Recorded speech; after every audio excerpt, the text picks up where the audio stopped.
What person in history do you think Lindsay would want to take to dinner? Lindsay likes frogs, so I'd say Kermit the Frog.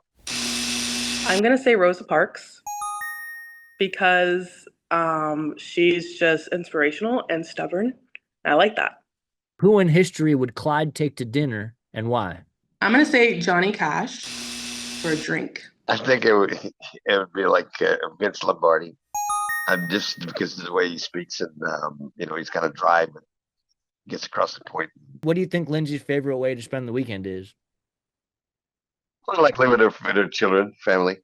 The beach with my children. And does he have a least favorite day of the week, do you think?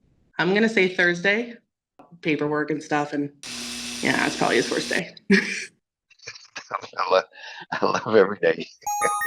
Do you think there's a movie that Lindsay has seen more than 10 times? I would imagine it would be some kind of chick flick. The Lorax.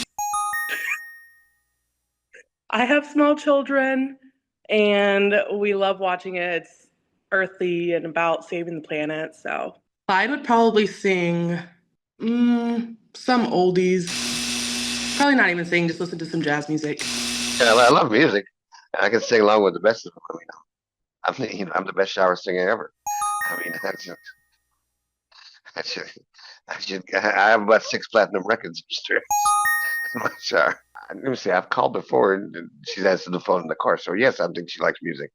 I don't know if she likes country music, but she likes music. So I love country music, so probably anything Dolly Parton.